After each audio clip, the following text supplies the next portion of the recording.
been listening to Josh van der Fleer earlier on. He's talking about going back to the provinces and just starting all over. How long off will these players get now?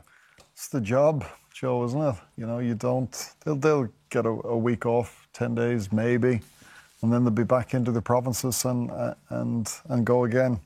They'll get a bit of time off for Christmas, but they'll have to get on the horse pretty quickly, and it's really tough. I've done it plenty of times. Your whole pre-season, the last 6-9 months, everything was building up towards the World Cup. And when you fall short and the following week you have to go back to your club and, you know, try and find some sort of motivation somewhere to get up and go again. It can be difficult, but you know, that's the job. There can be a comfort in it as well. And you know, I sort of went back after 2007, different circumstances, and you know, was mortified after the World Cup, and I couldn't get back into playing fast enough because I just wanted to get rid of this, you know, this monkey that was on my back. Whereas these guys will be more reflective on wanting to extend their time, you know, extend that experience because it was so good for them, and it'll be tough. Listen, they're not going back down to mine. They're going to play professional rugby. Yeah, no, it's true. It's true. The Heineken Cup.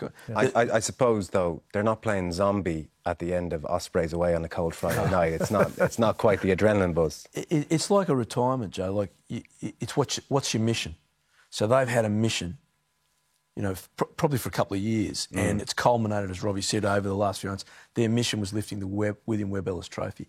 That mission gets ripped away from you weeks before you expect. It's not going to happen, and you're in this void. As I said, it's like a mourning.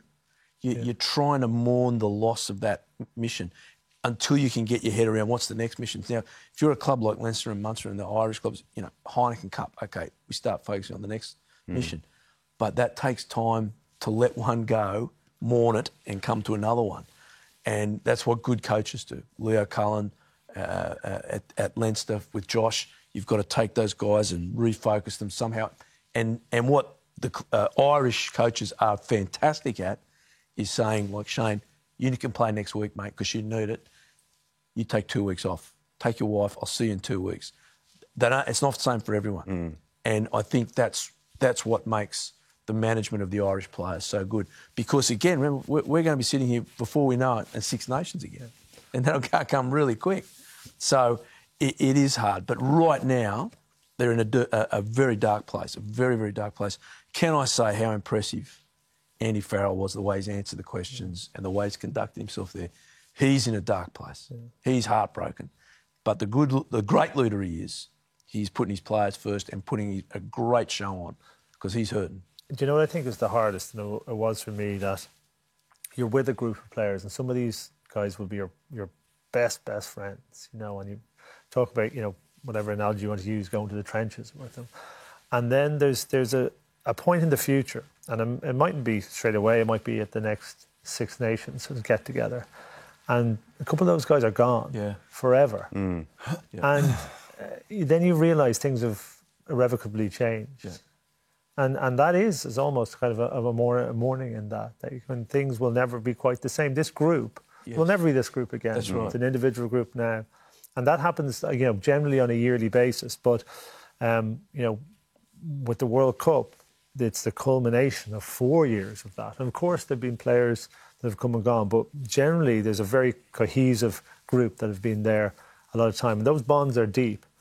And then there'll be guys sitting around, there'll be a Ireland session around Christmas, and they'll be looking around and they'll be like, geez, there's no Sexton here. It's no Keith Earls. It's brutal. I was that soldier in 2019, and honestly, there's guys from that squad in 2019 that I have not seen since Tokyo. I'll bet. Since that changing room. And you live in each other's pockets. You'll do anything for them. For that 6 months leading up to it, building up to the biggest thing ever. And then you never see each other. You just get that team's never together again, except maybe for a reunion or something. But even if you do, Matt, and I had the experience that some best friend, Dennis Hickey, was retired in that World Cup. And 07. Yeah, in 07. And you just dawns, actually, it's not just I won't see him in Ireland camp, but he's sitting next to you, you know, or, you know, driving together to training. And that's a period of your life that's over. Yeah. And that, you know, that's tied up in all these emotions. You see Sexto there, you see him like, you know, almost in tears, and you see even Andy's developed a relationship with all these players, and Josh being very reflective as well, and that's all swaying around. And then you add in the other layer of all the stuff that's going on in these guys' families, you know, and what they put into you, and how much they want you to succeed, and how much, you know, the experiences that they have, good and bad, for you, and the worries about injuries and everything else.